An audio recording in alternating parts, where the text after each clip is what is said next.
உனக்கு தெரியாமலே உன்னுடனிருந்த பலர் உனக்கு பல துரோகங்களை இழைத்து விட்டனர். ஆயினும் அவர்கள் இழைத்தது துரோகம் என தெரியாமலே அவர்களுடன் நீ பழகி கொண்டிருக்கின்றாய்.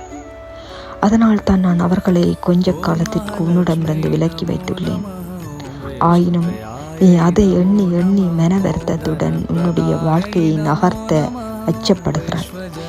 கலக்கம் கொள்ள வேண்டாம், அது என்னுடைய செயற்பாடுதான். ஏனெனில் அவர்களுடைய வெளிப்படைத்தன்மைகள், உன்மீது கொண்ட பொறாண்மைகள் எல்லாம் நீ அறிய வேண்டும் என்பதற்காகத்தான் சில காலம் உன்னிடமிருந்து விலக்கி வைத்துள்ளேன். அந்த குறிப்பிட்ட காலத்திற்குள் நீ அவர்களிடமிருந்து பெறப்போகும் படிப்பினைகள் பலவாக இருக்கும்.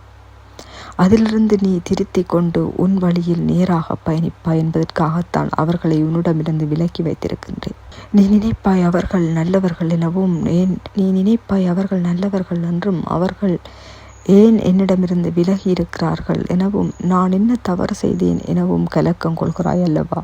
இன்றிருந்து நீ கலக்கம் கொள்ள தேவையில்லை. அவர்கள் உனக்கானவர்கள் அல்ல. அவர்கள் உன் பாதையை திசை திருப்பதற்காக தாங்கள் நல்லவர்களாக நடித்து கொண்டும் உன்னை ஏமாடியாக மாற்ற பார்க்கிறார்கள். உன்னுடைய முயற்சியை நீ கைவிடாதே. பலர் உன்னை பற்றி குறை கூறிக்கொண்டிருந்தாலும் அதை பொருட்படுத்தாமல் உன்னுடைய முயற்சியுடன் நீ உன்னுடைய பாதையில் நடந்து கொண்டே இரு. நான் எப்பொழுதும் உன்னுடன் வெற்றி பாதையில் பயணிப்பேன். யார் உன்னுடன் இல்லாவிடிலும் பரவாயில்லை, நான் உன்னுடன் தான் இருக்கின்றேன்.